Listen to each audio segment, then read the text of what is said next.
Ada satu surah Nabi janjikan, siapa yang mencintai surah ini dan menghafalnya, maka dia akan mendapatkan syafaatku. Apa? Kita naik perahu kemudian ombak besar, baca aja itu. Ambil itu air yang terpercik ke atas, pegang kemudian bacakan surah Al-Kautsar, baru kasih jatuh kembali. Itu diam itu. Naik pesawat kalau cuaca tidak bagus, tempel tangan di pinggir pesawat itu, baru baca surah Al-Kautsar. Insya Allah, tenang itu. Mau buka usaha apapun, saya diwasiatkan oleh guru kami. Nah, kalau menikah, usahakan di mahar pernikahan itu ada uang. Kau masukkan. Jangan hanya emas. Saya pernah ketemu dengan petinggi NU itu, Pak. Seorang kiai sepuh. Yang merokok itu, Pak, 4 bungkus satu hari. Tapi di ronsen, itu dokter mengatakan, oh luar biasa ini. Untung Bapak tidak merokok. Apa dia bilang? Siapa bilang tidak merokok 4 bungkus satu hari? Ternyata dia pakai itu. Assalamualaikum warahmatullahi wabarakatuh.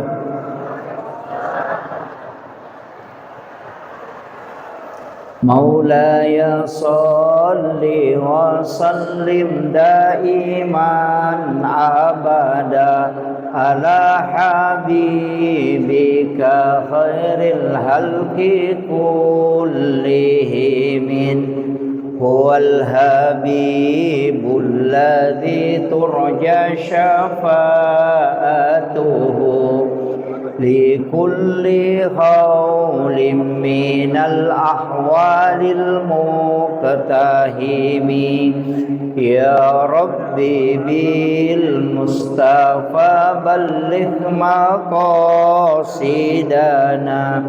واغفر لنا ما مضى يا واسع الكرم يا ربي بالمصطفى بلغ مقاصدنا واغفر لنا ما مضى يا واسع الكرم إلى حضرة النبي المصطفى صلى الله على سيدنا محمد وإلى جميع الأنبياء والمرسلين والشهداء والصالحين والملائكة المقربين وكلهم أولياء الله في السماء وفي الأرض البحر وكلهم مخصوصين جميع محمد الأولين وكلهم أولياء الله في جميع الفاتحة. أعوذ بالله من الشيطان الرجيم. بسم الله الرحمن الرحيم. الحمد لله رب العالمين الرحمن الرحيم مالك يوم الدين إياك نعبد وإياك نستعين اهدنا الصراط المستقيم صراط الذين أنعمت عليهم غير المغضوب عليهم ولا الضالين آمين.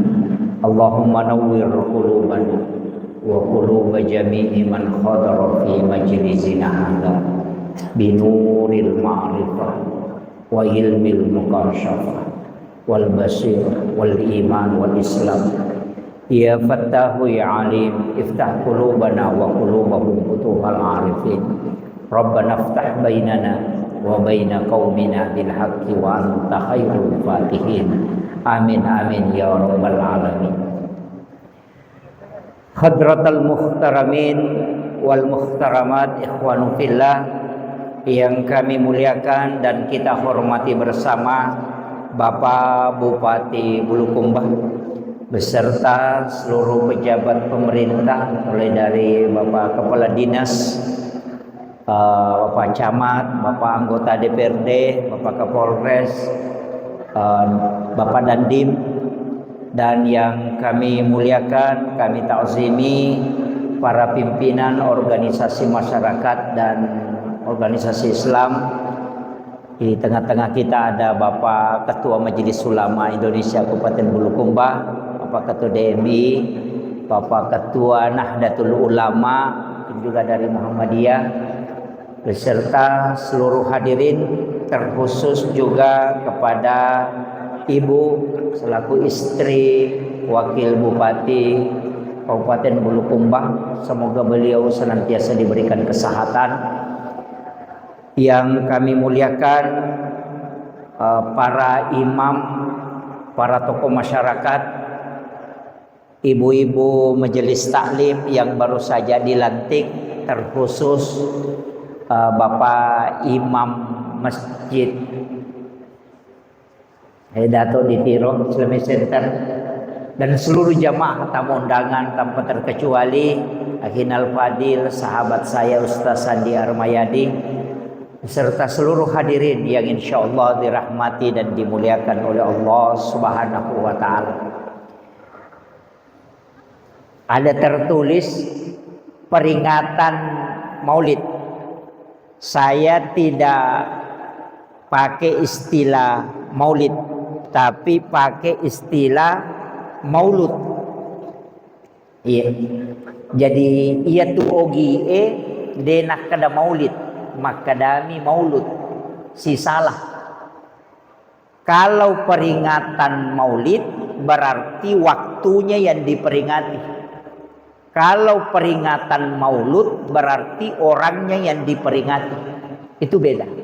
Makanya orang Bugis pakai istilah Mammaulu denak kada Mammaulid. Itu beda. Jadi aku makadaki peringatan Maulid Nabi berarti as-sojajinna atau tanggal kelahirannya atau bulan kelahirannya yang diperingati. Ia miko makadaki peringatan Maulud Nabi berarti orangnya, bayinya yang diperingati. Makanya ogie bermaulid sepanjang masa, memaulu sepanjang masa. Letek bola barui memaulu, acara akikah memaulu. Bagaimana caranya dia maulud? Mak barasanji. Barasanji itu adalah bacaan sirah Nabi. Kenapa dia lakukan? Angkahat desa na nabita. Ini dulu saya bahas sedikit. Karena ada yang tidak engkau tahu dia nak maulud, tapi aku bulu kumba kapan itu pagagan. Tidak semua orang melaksanakan maulid. Ada yang menganggap apa yang kita laksanakan ini adalah bid'ah. Jadi angkat tu enam maulu, iyero de enam maulu, saya kasih bahasa sederhana. Iyero tau de enam maulu, tau mi tau tamaranaka. Karena kalau ditanya, maka dia tak maulu, karena dia tu maulid bid'ah, dan bid'ah itu sesat. Yang sesat itu masuk neraka. Jadi iyero tau de enam maulu, tau mi tau tamaranaka. Iya to siro tau mam maulu tau melo tama suruga. Tapahan ya? Karena ketika ditanya kenapa maulid, saya buktikan cinta kepada Rasulullah. Kenapa kalau cinta kepada Nabi, nanti orang yang cinta itu akan bersamanya di dalam surga. Jadi ia tahu mam maulu tahu melo tama surga, ia tahu de enam maulu tahu mitau tama ranaka. Iya. Jadi jangan berdebat. Nanti ketemunya tidak tahu di mana. Iya. Kemudian ada hadis Imam Bukhari Muslim. Siapa yang lebih mencintai, tidak sempurna iman seorang muslim, dena suku tepat nasi dia selang, kalau dia tidak lebih mencintai Rasulullah dibanding dengan yang lainnya. Hadis ini tidak dibaca secara teks oleh para ulama dulu, pewaris para nabi, tapi dia mengaplikasikan hadis ini di masyarakat. Ia ko ibaca bawami magampang, maka dadena suku tepat nasi dia selang, tidak sempurna iman seorang muslim kecuali dia lebih mencintai Rasulullah dibanding dengan keluarga dan dirinya. Tapi kalau diaplikasikan hadis ini, maka dia tidak akan menempati rumahnya. Nareko meli bola baru, dia tidak akan pindah rumah baru kecuali dia baca barasanji. Kalau dia beli mobil baru, dia tidak akan pakai mobilnya kecuali dia baca barasanji. Kalau dia bikin acara akikah, pasti dia baca barasanji baru dia makan kambingnya. Apa maknanya? Dia takut. Ia komeli oto, dek na pakai na rekode na barasanji. Dia takut kalau dia lebih cinta kepada kendaraannya daripada Rasulullah, sehingga dia dahulukan baca barasanji. Dia tidak tempati rumahnya bermalam kecuali dia baca barasanji sebagai bukti bahwa saya lebih cinta Rasulullah dibanding dengan rumahku. Itulah kenapa setiap apa yang dia miliki dia mengawali dengan barasanji. Ini harus ditahu dulu. Makanya dalilnya jelas, Bukhari Muslim, tapi hadisnya tidak ditempel, tapi hadisnya diaplikasikan. Jadi aku nggak tahu maka dah letek bola baru. Kenapa barasanji? Saya takut kalau rumah ini saya lebih cintai daripada Rasulullah. Makanya saya awali dengan barasanji. Saya buktikan bahwa saya lebih cinta Rasulullah daripada ini rumah. Itu cara ulama menerapkan satu hadis dalam kehidupan masyarakat kita dulu. Itu tidak mudah, kecuali memang ulama-ulama yang paham. Jadi kita ini maulud memperingati kelahirannya, bukan waktunya. Kalau waktu berarti hanya 12 Rabiul Awal, bulannya kita ambil Rabiul Awal, kalau tanggalnya 12, kalau harinya hari Senin. Tapi Nabi memperingati kelahirannya dengan berpuasa setiap hari Senin. Ini pun ulama terbagi dua. Ini saya harus jelaskan supaya tidak salah kaprah. Di sini ada yang sering puasa Senin Kamis. Biasa kamu puasa Senin Kamis, Bu ya? Nah, saya mau tanya, kenapa puasa Senin Kamis? Nah, bilang itu sunnah. Ya sunnah, alasannya kenapa? Nah, bilang Nabi kerjakan. Ya itulah sunnah. Begini, Nabi itu pernah ditanya, magi tak puasa Senin dengan Kamis. Alasannya Nabi puasa Senin itu ada dua. Yang pertama, karena saya dilahirkan kata Nabi pada hari Senin. Yang kedua, wahyu pertama turun itu hari Senin. Nah, pertanyaan saya sederhana. Kalau Nabi memperingati kelahirannya karena kebetulan Nabi ditakdirkan oleh Allah lahir hari Senin, maka dia puasakan hari Senin karena itu hari kelahirannya. Pertanyaan ke saya, pertanyaan ke kita, kita lahir hari apa? Kalau lahir hari Selasa, maka puasa hari Selasa. Kalau lahir hari Rabu, maka puasa hari Rabu. Karena di situ disunnahkan puasa pada hari kelahiran. Karena seandainya Rasulullah dilahirkan hari Rabu, maka Nabi akan puasa di hari Rabu. Cuma karena dia lahir hari Senin, maka dia puasa pada hari Senin. Artinya apa? Orang yang mau mengikuti Nabi berpuasa pada hari kelahirannya, maka puasakan hari kelahiran. Bukan puasa Senin, tapi puasa kelahiran. Mau bilang, wah man rasa nanti ya Ustaz. Saya puasa Senin Kamis ini, nah saya lahir hari Rabu. Begini, disinilah ulama membagi dua. Ini harus jangan disalahkan. Siapa yang berpuasa pada hari Senin, walaupun dia lahir hari Rabu, maka dia puasa sunnah mengikuti Nabi. Dia puasa sunnah kelahiran Rasulullah. Kalau dia puasa pada hari Rabu karena dia lahir hari Rabu, maka orang ini puasa sunnah mengikuti Rasulullah sebagaimana Nabi berpuasa pada hari kelahirannya. Jadi dua-duanya dibenarkan. Jangan katakan, wah pasti ada salah. Tidak. Kalau hari Kamis, sebenarnya kan 3 alasannya Pak. Senin itu malaikat melapor pahala kebaikan yang sudah dia catat. Hari Kamis malaikat juga melapor. Jadi sininna aktivitas ibadat termasuk doa itu dikumpul oleh malaikat, dicatat, dan setiap hari Senin dia melapor, dan juga hari Kamis dia melapor. Tapi ada malaikat yang turun khusus, bukan mengikuti jalurnya ini. Jadi sama aja Pak Bupati, misalnya ada orang yang diutus camat, camat itu melapor setiap bulan. Ada kepala dinas yang melapor setiap minggu. Ada juga staf ahli mungkin melapor setiap hari. Seperti itu, malaikat juga begitu. Ada yang laporannya sekali hari Senin, sekali hari Kamis. Ada yang melapor setiap 1 pekan. Ada itu. Ada juga yang melapor waktu-waktu temporer. Yang mana? Itu hadis qudsi. Siapa yang sudah sholat maghrib, duduk di masjid menunggu waktu sholat isya, dia tidak meninggalkan masjid. Nabi itu pernah keluar dari masjid, mengangkat pakaiannya sampai lutut bagian bawahnya kelihatan.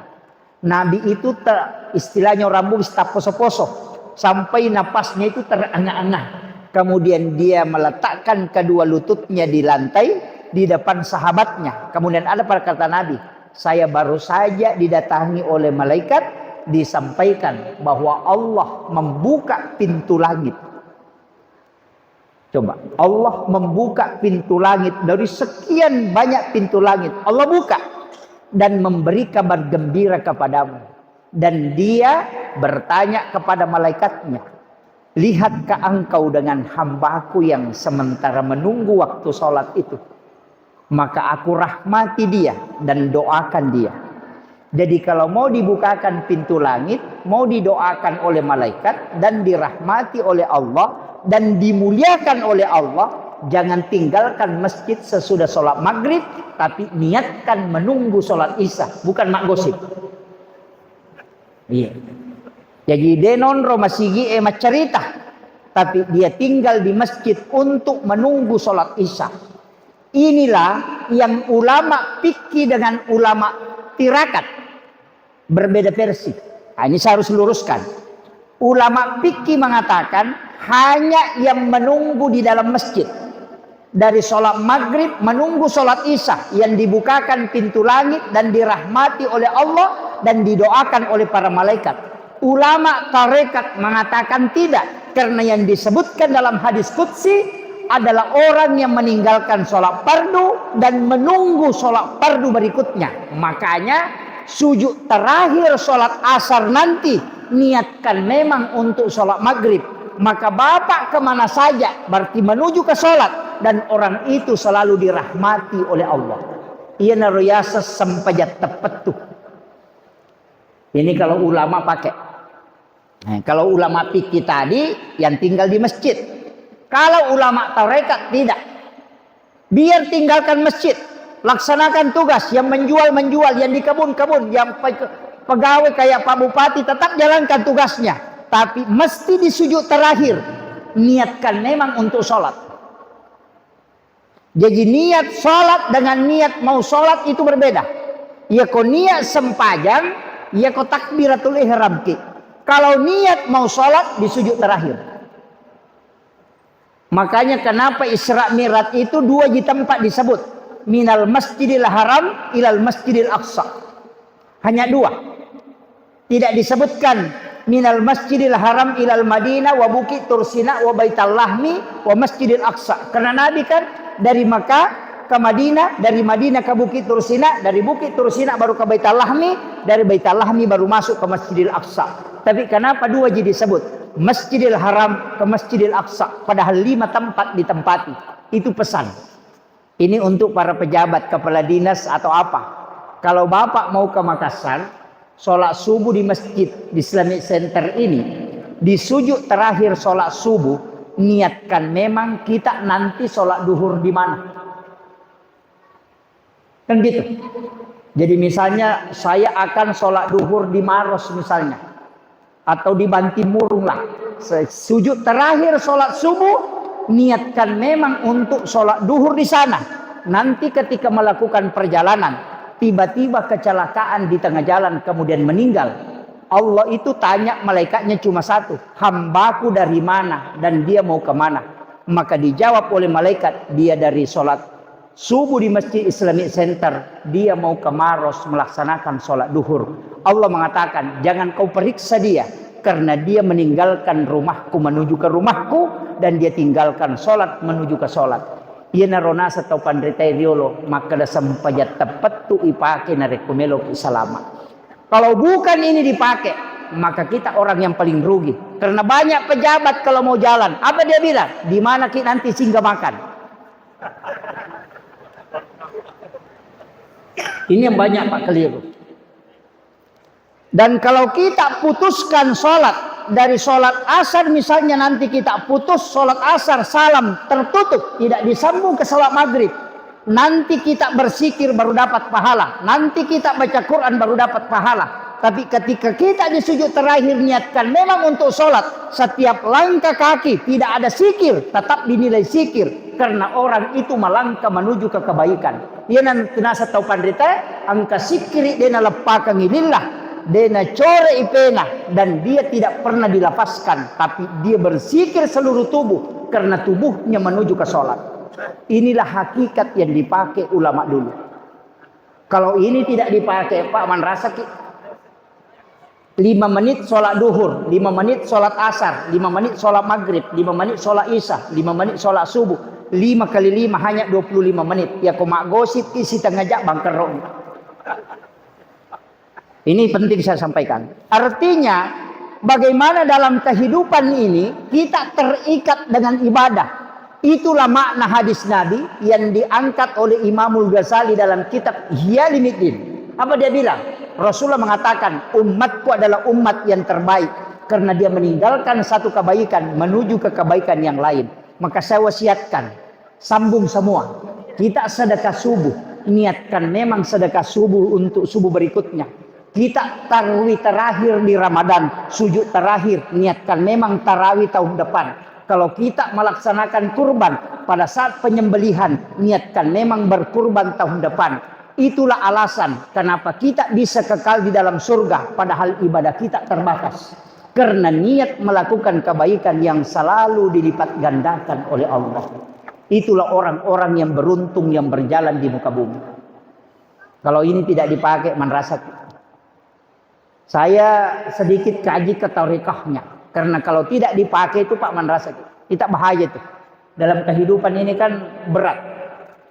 Kalau kita mau masuk, kenapa kita bermaulid? Saya itu termasuk penceramah yang biasa sering ada orang yang mengatakan tidak punya dalil. Karena dia mengatakan kenapa selalu pakai bahasa orang tua kita dulu, pakai ulama kita dulu. Kenapa tidak langsung ke Nabi dan Rasul? Pakai Al-Quran dan hadis. Saya itu jawabannya gampang Pak.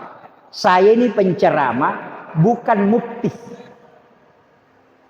Saya ini khutbah, bukan ulama. Jadi jangan panggil saya ulama, bukan. Saya ini khutbah. Kalau ulama, ilmunya dia tahu. Dia yang meramu. Sama tukang masak. Ada tukang masak, istilahnya jenang. Dan ada yang mengantar makanan. Sama di warkop. Ada yang meracik makanan. Ada yang ngantar. Saya ini hanya mengantar ilmu agama. Bukan meracik ilmu agama. Nanti kalau pendapat yang saya sampaikan selalu berpatokan ke ulama. Menurut Guru Kiai Abdul Rahman Ambodale. Menurut Guru Sa'ada. Menurut Imam Syafi'i. Menurut Imam Malik. Tidak pernah saya mengatakan menurut saya. Kenapa saya pakai menurut Imam Syafi'i? Karena saya belum bisa berfatwa. Jadi pendapat yang saya sampaikan kalau saya ceramah, pendapatnya ulama. Nanti di hari kemudian, kalau saya ditagih, kenapa begitu pendapatmu? Langsung saya jawab, Imam Syafi'i bilang, tanya dia. Nanti Bapak kalau ditanya, kenapa begini sholatnya? Ustaz Yusuf yang bilang, datang malaikat tanya sama saya. Kenapa begitu kau ajarkan? Imam Syafi'i bilang, tanya dia. Selamat. Tapi kalau saya bilang, menurut saya, oh itu yang paling lama diperiksa. Sama dengan camat, kalau bawakan sambutan, pasti mengikuti sambutan yang dikasih sama Pak Bupati. Kalau dia ngomong sendiri, diprotes, Pak Camat bilang, Pak Bupati bilang, bukan itu ku kasih kok. Kok yang ngomong sendiri tanggung jawab. Kan begitu. Sama dengan ilmu agama. tidak semua orang bisa meramu agama ini mengetahui kaidahnya. Makanya selalu kita ikut Imam Syafi'i, pendapatnya begini karena mengambil dalil dari sini. Selesai. Saya itu aman, Pak. Makanya nanti Bapak kalau ditanya, kan orang bisa masuk surga karena ulama, melalui jalur ulama, syafaat ulama kan, syafaat para wali. Kan gampang aja tuh. Ini. Makanya enggak usah khawatir. Kita beragama itu biasa-biasa aja. Sama dengan ustaz, enggak usah terlalu kita ini yang pakai lah ini terlalu ini kemudian kayak seakan-akan tidak makan nasi, tidak makan ini. Itu bahaya. Biasa sedikit-sedikit dia mengaku nabi. Iya, karena terlalu tinggi dia bilang bisa mengaku nabi. Tapi ustaz yang sering jalan itu pergi ke warkop apa, kalau dia mengaku nabi tidak ada yang percaya. Nabi bilang asak nabi begitu modelnya. Ini makanya ulama kita itu kadang mengembala kambing, kadang bertani, karena dia menjaga diri juga supaya tidak terlalu dikultuskan. Itu kan jadi masalah juga. Nanti kalau pakai surban sudah tasbihnya besar, baru jenggotnya panjang, oh, subhanallah, subhanallah, subhanallah. Wah ini kayaknya nabi. Itu bahaya. Nah, makanya tradisi-tradisi masyarakat kita, ulama kita dulu itu luar biasa. Tapi saya ingin kasih tahu begini. Jalur masuk surga itu cuma dua. Tidak ada jalur lain. Cuma dua. Jadi kalau Bapak mau masuk surga, lewati di dua jalur. Yang pertama adalah jalur rahmat. Orang Bugis bilang pamase. Pamasena pun Allah Ta'ala. Ini jalur rahmat tidak pernah dibuka. Dia tertutup. Itu rahasia. Tidak ada yang tahu. Karena mana yang dirahmati oleh Allah ibadat tidak ditahu. Makanya ada wanita WTS, anjing kehausan dikasih minum itu dirahmati. Kan? Makanya ibadah sekecil apapun kalau Allah rahmati, di situ jalurnya. Tapi sebesar apapun kalau Allah tidak rahmati, mohon maaf. Ini jalur pertama. Jalur kedua syafaat. Syafaat terbagi 4. Ada syafaat Rasulullah, ada syafaat Al-Quran, ada syafaat ulama, ada syafaat anak perempuan. Jadi hadis itu Nabi mengatakan siapa yang meninggalkan 2 atau 3 anak perempuan ahli ibadah, maka ibu bapaknya tidak disentuh api neraka. Ya kok arwahnya sabar yang perempuan ini. Yang kedua jalur ulama para wali. Yang dari As'adiyah ada guru Tasa'ada, jelas wali. Yang dari Mangko DDI ada guru Kiai Jabdur Rahman Ambonalo, itu jelas wali. Kami yang dari Nahdiyin NU ada Hadratus Syekh Hasyim Asy'ari, ada Kiai Halil Bangkalan Madura, itu jelas wali. Ulama ini bisa kita dapat syafaatnya. Nah itu makanya, dan itu hadis. Kemudian syafaat Al-Quran. Wah ini paling bagus. Karena syafaat yang paling tinggi mengalahkan syafaatnya Rasulullah, itu syafaat Al-Quran. Karena kalau Rasulullah nanti di dalam neraka, umatnya baru Nabi masuk bolak-balik mengambil. Berarti masuk neraka dulu baru diambil. Tapi kalau Al-Quran membentengi orang supaya dia tidak masuk. Makanya penghafal Al-Quran itu paling aman. Tapi kalau dia lupa hafalannya, paling celaka. Iya. Karena tidak ada yang membuat Rasulullah menangis di dalam neraka kecuali dia melihat penghafal yang sudah berenang di atas bara api, kemudian keluar api dari mulutnya. Itu para penghafal Al-Quran yang lupa hafalannya.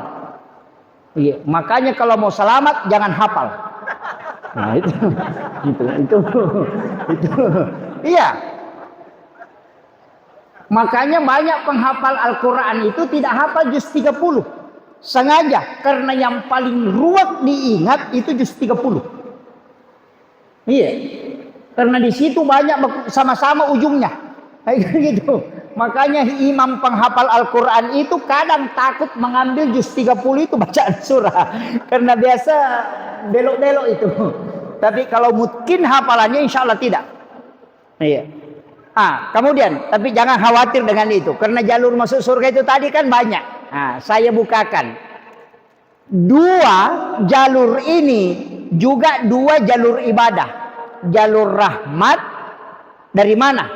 Itu ibadah wajib. Jalur syafaat itu ibadah sunnah. Makanya semua ibadah itu terbagi dua.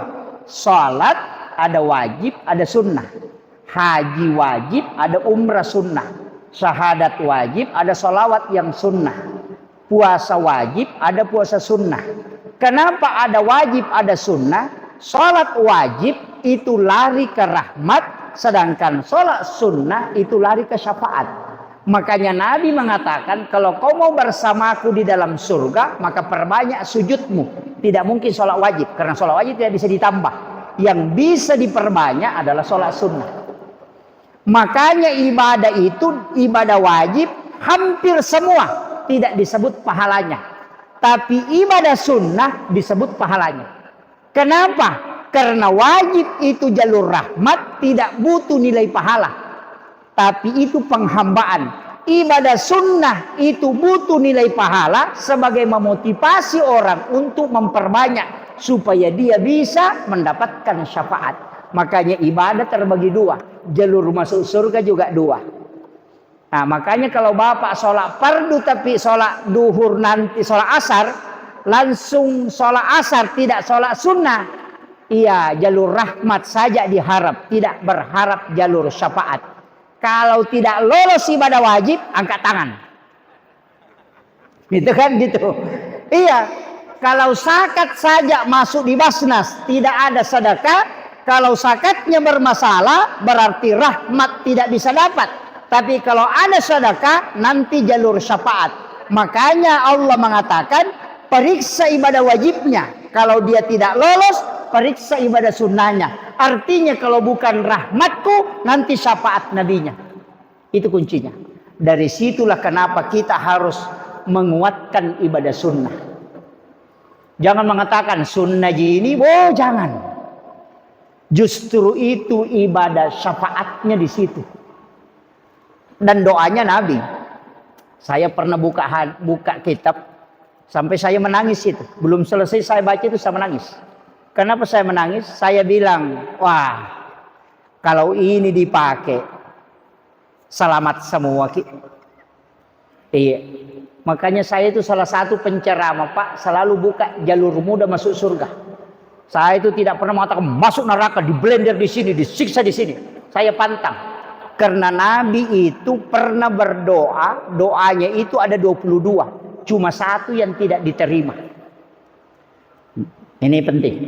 Makanya kalau Pak Bupati ini masuk neraka itu fatal itu. Pak Kepala Dinas masuk neraka itu fatal itu. Kenapa? Karena ibadah ini sudah di stop oleh Nabi. Jadi Nabi itu sudah blok. Ini jalur masuk neraka, dia blok itu. Ini lewat di sini nanti, dia blok itu. Semua jalur masuk neraka itu Nabi blok. Dan itu hadis. Pertama, apa yang diminta Nabi? Ya Allah, pendekkan umurnya umatku. Pendekkan, jangan panjang. Makanya Nabi mengatakan likulli syai'in hasabi wa hasabi ummati baina sittina wa sab'in. Umurnya umatku itu antara 60-70 tahun.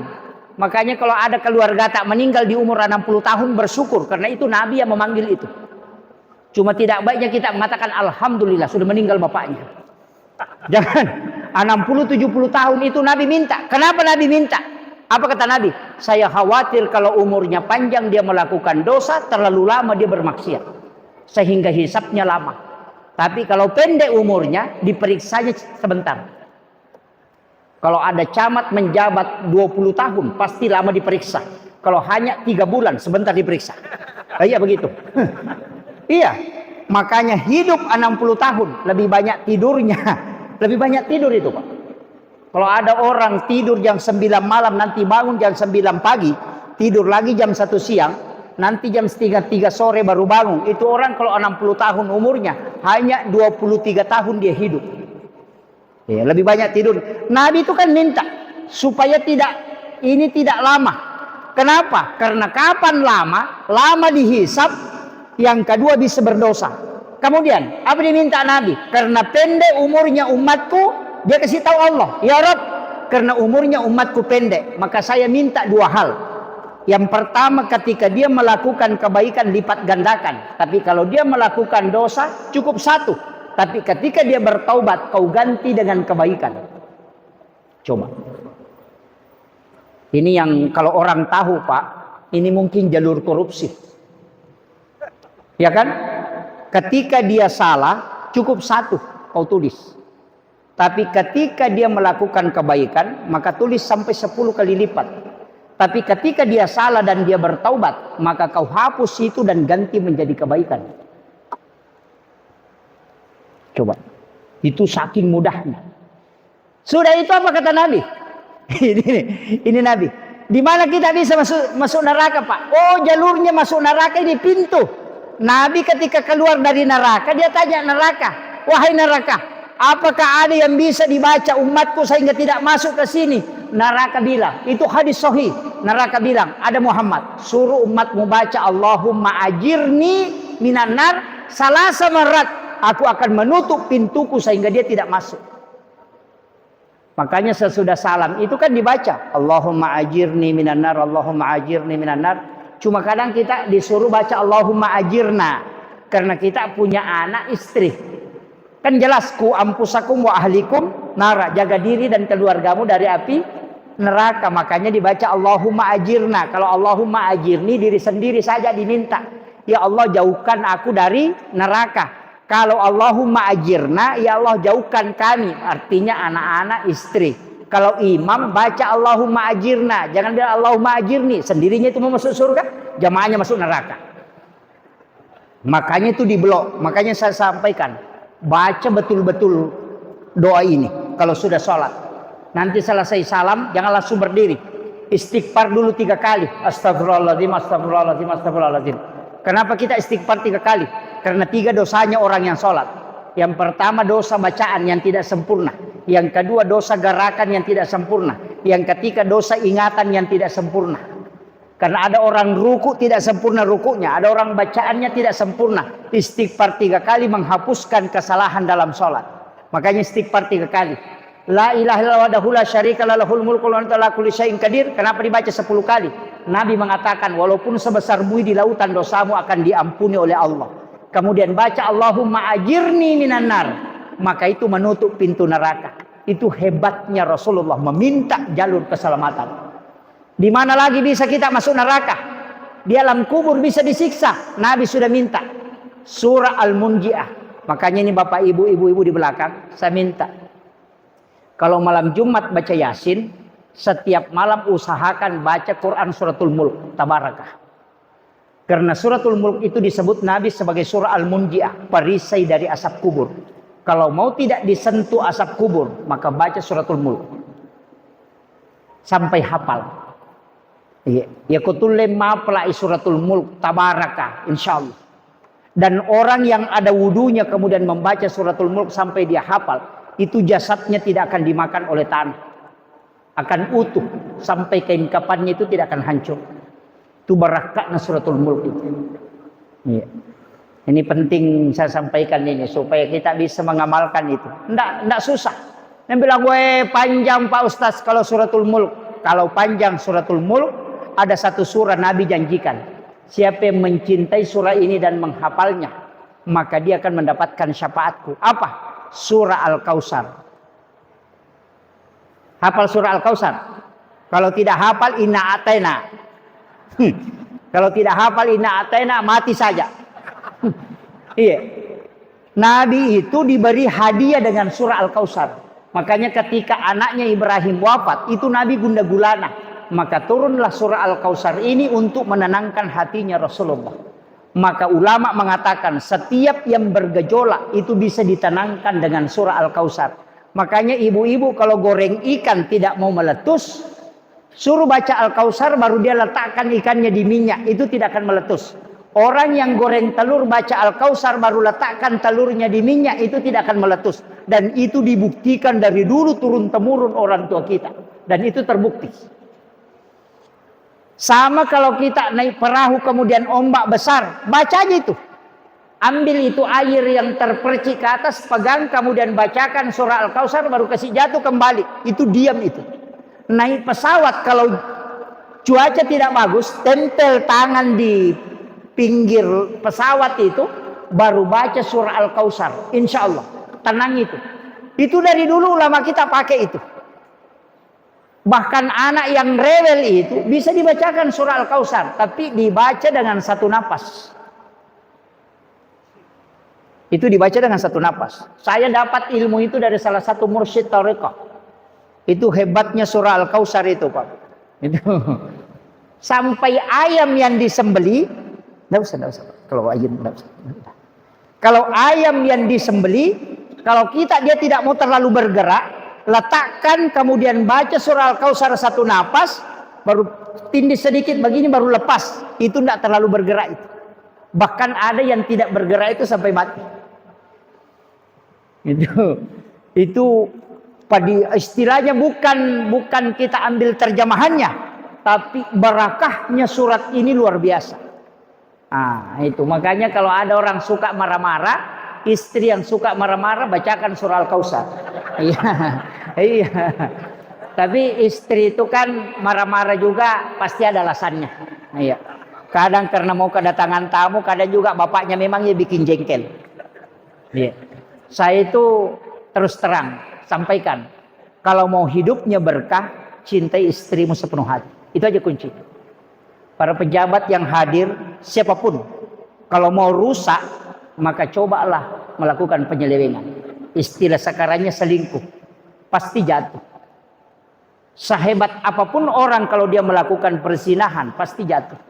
Makanya Allah mengatakan wasa'asabila, jalan yang paling hina. Pengusaha yang melakukan itu pasti jatuh. Tapi coba lihat, siapa yang paling tinggi kasih sayang dan cintanya kepada istrinya, pasti hidupnya berkah dan selalu diangkat derajatnya. Iya. Itu aja kuncinya, Pak. Kalau mau buktikan, saya sering ceramahkan ini. Bagaimana hebatnya Soeharto bisa memimpin dengan tangan besinya. Tapi kapan dia jatuh? Ketika Ibu Tin wafat. Tidak bisa dia melakukan apa-apa. Yang kedua, Pak Habibie hebat, siapa tidak mengakui. Tapi kapan dia tidak bisa melakukan apa-apa? Ketika Ibu Ainun tidak ada di sisinya. Ada sekarang yang masih hidup, Panglima TNI, Bapak Susilo Bambang Yudhoyono, 2 kali jadi presiden. Bagaimana hebatnya ketika Ibu Ani masih hidup. Tapi setelah Ibu Ani meninggal, coba lihat. Kebijakan politik tidak pernah menentu ketika dia melakukan kebijakan. Kenapa? Karena yang menopang keberkahan telah hilang. Dan itu bahaya. Kehebatan seorang pemimpin itu lihat siapa yang di belakangnya. Makanya Pak Bupati ini cuma 2 orang yang saya kagumi itu, Pak. Kalau bukan istri beliau, berarti ibunya. Karena 2 orang ini pasti hebat. Makanya kalau mau buka usaha apapun, saya diwasiatkan oleh guru kami, nak, kalau menikah, usahakan di mahar pernikahan itu ada uang. Kau masukkan, jangan hanya emas. Paling tidak ada uang. Kenapa? Ketika kau mau buka usaha, minta mahar itu kau jadikan sebagai pembuka usaha. Dan insya Allah usahamu tidak akan bangkrut. Karena Allah janji bahwa di dalam mahar saya menyimpan barakah. Nah, jadi ya komelo ki mak buka usaha di mahar etalenge beneta tilau halalana tapake mula pak buka insyaallah itu usaha tidak akan bangkrut. Maka dari apa kami sikit memang. Yang kedua, saya sampaikan ini penting ini. Perempuan suruh dia berdoa karena 3 kali lebih cepat doanya diijabah dibanding laki-laki. Itu hebatnya wanita. Makanya saya itu Pak jarang sekali berdoa. Paling dipastikan itu paling jarang. Saya kadang berdoa itu hanya untuk santri, hanya untuk jamaah. Kalau untuk pribadi jarang. Saya selalu minta ke istri itu. Saya cuma bikinkan ini yang saya butuh begini, saya ini minta. Dan ketika wanita yang sujud, itu malaikat sudah menunggu, pintu langit sudah terbuka sebelum dia mengangkat kepalanya. Itu saking berkahnya seorang wanita. Makanya kan saking mulianya wanita di hadapan Allah, menyiapkan saja minum untuk suaminya itu mengalahkan pahala jihad, kata Nabi. Coba. Makanya wanita itu kalau mau masuk surga paling gampang. Cuma kadang dia selalu cari jalan masuk neraka. Ya kan? Iya, paling gampang itu kalau mau masuk surga, Bu. Nggak, jaminannya gampang sekali. Ridho suami, jaga sholat fardu, jaga sholat ibadah puasa, kemudian yang keempat adalah syahwat. Itu aja. Tidak ada jaminan ke laki-laki begitu, Pak. Nggak ada. Nabi bilang puasa, sholat, puasa, kemudian syahwat, kemudian cinta istri, masuk surga. Nggak ada. Yang ada itu siapa wanita yang mendapatkan ridhonya suaminya, yang kedua menjaga sholatnya, puasanya, kemudian syahwat, maka dia memilih pintu surga mana saja yang dia mau masuk. Itu enaknya perempuan. Kalau ada janda di sini tinggal 3. Karena kan tidak ada suaminya. Tidak ada lagi ridho suami. Cukup syahwat, kemudian puasa dengan sholat. Itu aja. Paling mudah. Cuma bapak-bapak ini kalau mau dapat pintu surga cepat, usahakan cinta kepada istri dengan kedua orang tua itu.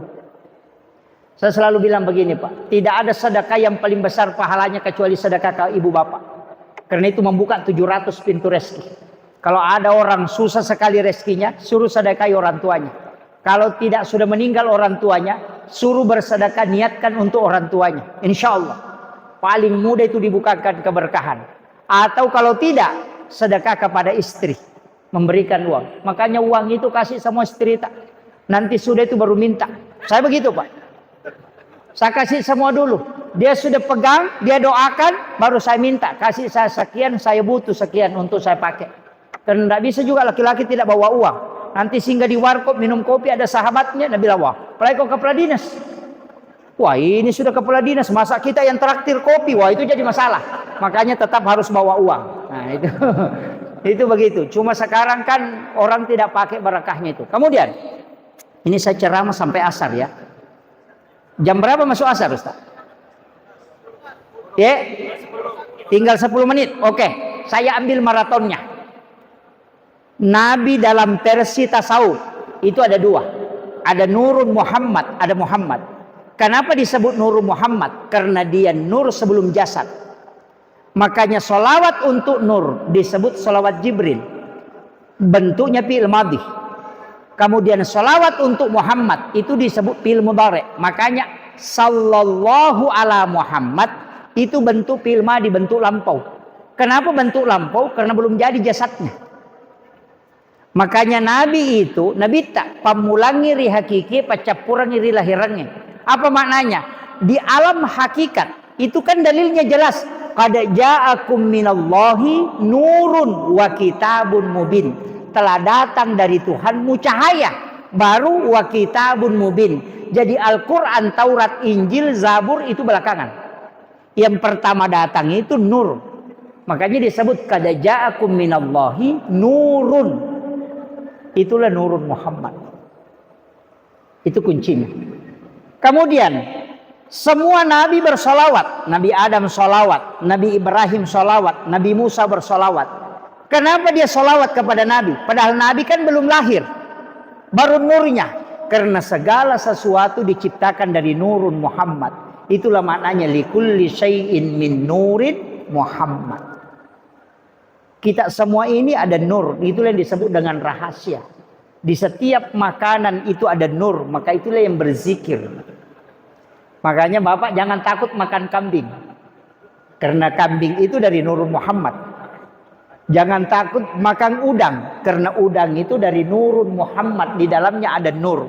Makanya orang tua dulu bilang begini, anta min nurin Muhammad wa ana min nurin Muhammad udkhulu fi matni min nurin Muhammad. Ya kipak bicarogi poloko ko nuru Muhammad ipancaji. Iya poloko mato nuru Muhammad. Tamo ko musiruntu nurna nabi tamon caji pak bura. Makan makanan itu dia tidak akan merusak. Yana tuna satu pandita alai pak bura. Nah. Yo puidi napai tauluna bembe tapi mati kolesterol. Tekanan. Ini kan karena tidak pakai itu. Makanya saya itu biasa kalau makan, kalau saya lihat oh ini makanan terlalu banyak lemaknya banyak, langsung saya ambil. kemudian cium, baca sholawat, baru saya niatkan. Kau dari diciptakan dari nur Muhammad. Di dalam diriku pun ada nur Muhammad. Maka masuklah dengan nur itu menyatu menjadi obat. Kemudian makan. Insya Allah tidak akan merusak. Tidak akan tinggi kolesterol dan tekanan itu. Itu yang dipakai orang tua dulu. Nakada alai Pak Burah. Semua makanan. Saya pernah ketemu dengan petinggi NU itu Pak. Seorang kiai sepuh. Yang merokok itu 4 bungkus 1 hari. Tapi di ronseng. Itu dokter mengatakan. Wah luar biasa ini. Untung bapak tidak merokok. Apa dia bilang? Siapa bilang tidak merokok 4 bungkus 1 hari. Ternyata dia pakai itu. Dia bacakan suratul Fatihah baru dia cium. Dia niatkan sebagai obat. Dia racunnya dilepas, kemudian dia bakar. Makanya biasa kalau orang tua itu mau merokok, dia cium dulu baru dia bakar. Itu ilmunya. Ya, tapi saya tidak suruh bapak merokok. Ya, saya cuma kasih tahu. Ya, saya dapat ilmu itu ada beberapa dari kiai, tapi kadang saya sampaikan di ceramah. Sebenarnya ilmu itu Pak begini. Ini penting saya luruskan. Ada tarekat, ilmu tasawuf, turun ke bawah ada ilmu hikmah. Turun ke bawah ada ilmu tauhid, di bawah tauhid ini ada fikih. Makanya kajian Islam, kajian iman, kajian ihsan. Antara tasawuf dengan tauhid itu ada hikmah. Hikmah ini di tengah-tengah, jadi bukan tasawuf. Orang Bone, orang Bulukumba, orang Wajo, orang Sidrap itu paham betul ilmu hikmah. Sampai orang-orang yang merantau ke Kalimantan sering saya ketemu, itu banyak yang tahu ilmu hikmah. Ada memang kitabnya, ada ulamanya. Sama kalau pintu Pak, tidak sembarang itu. Kalau orang bikin pintu rumah, itu tidak sembarang. Dia di rumahnya menghadap ke barat, dia simpan di sini. Itu pintu ulama. Rumah itu kalau ada ulama datang, pasti ke situ. Kalau di sini pejabat, kalau di sini, makanya kalau dia bilang, kalau kau jadi caleg, mau jadi anggota dewan. Kalau di sini kok rumahmu tinggal, tidak terpilih kok. Karena pintunya yang tidak cocok. Itu ilmunya orang dulu. Tapi saya tidak bongkar itu. Cari sendirilah. Iya. Itu ulama dulu sudah tahu. Sampai mengukur rumah itu bisa dia ukur. Semua diukur 9 baru dilipat. Itu bisa dia tarik itu. Itu ilmu hikmah. Tidak usah terlalu jauh. Pakai aja yang sederhana. Kalau ada orang anak pertama laki-laki, maka kemungkinan besar yang meninggal di dalam situ adalah bapaknya dulu. Kalau anak pertamanya perempuan, maka yang pertama meninggal itu ibunya. Itu 90 sekian % itu benar. Tapi tidak mutlak. Bisa diteliti itu. Dan kalau anak pertama sifat baik bapaknya diambil, sifat jelek ibunya diambil. Kalau anak kedua, sifat jelek bapaknya diambil, sifat baik ibunya diambil. Jadi kalau mau tahu sifatnya anak pertama dan kedua gampang sekali. Lihat sifat kedua orang tuanya. Itu melekat itu. Itu ilmu hikmah. Itu hitung-hitungan Pak. Ilmu ini sudah ada sejak dulu. Sayyid Abdul Hamid Al-Qudsi, ada kitabnya namanya Kansun Najwa was Surur. Itu dipakai, kitab pedagang itu. Sampai dia bisa tahu bahwa hari ini begini terisi, kalau ini kosong, kalau mau merantau pakai ini. Itu karena ada ukurannya. Kenapa sesudah Jumat itu bagus sekali? Karena pintu langit terbuka. Makanya biasa orang pindah rumah itu pas selesai sholat Jumat. Karena itu dia pakai. Ilmu itu ada kaitannya dengan agama. Dan ini yang disebut hikmah. Ini sudah masuk asar ya. Yang terakhir. Konsep Muhammad itu dengan Ahmad. Kalau Nur Muhammad itu disebut Ahmad. Kalau Muhammad secara utuh itulah badan. Saya bilang begini. Orang Bulukumba masih pakai songkolo 4 macam. Soko petan rupa kan? Hitam, kuning, putih, merah. Apa maknanya? Merah itu simbol api. Kuning itu simbol angin. Hitam itu simbol tanah. Putih itu simbol air. Kenapa 4 unsur ini? Karena 4 unsur ini, api itu huruf alif karena dia berdiri. Kalau angin itu ruku, makanya huruf H. Kalau tanah ini sujud, makanya huruf mim. Kalau air ini duduk, makanya huruf dal. Alif, H, mim, dal. Tulisannya Ahmad. Siapa itu Ahmad? Itulah Nur Muhammad. Manusia diciptakan dari 4 unsur. Dari api, dari angin, dari tanah, dari air. Maka dalam diri kita ini ada Ahmad. Tapi ketika kita sholat, kepala mim, dada ha, pinggul mim, kaki dal. Tulisannya Muhammad. Jadi badan ini tulisannya Muhammad. Tapi kalau dia sholat adalah Ahmad. Itulah maknanya. Pasid diwinurna si bawa nabitta. Ketika engkau berdiri sholat, itulah hakikat Nur Muhammad. Itu juga hakikat penciptaan. Jadi kau enggak tahu dena sempajang. Namo maga si kiri nah. Tanya tahu ya tuh. Tahu-tahu nih. Karena dia tidak ada hakikat Ahmadnya. Yang ada hanya Muhammad. Akhirul kalam. Wallahul muwaffiq ila aqwamit thoriq. Assalamualaikum warahmatullahi wabarakatuh.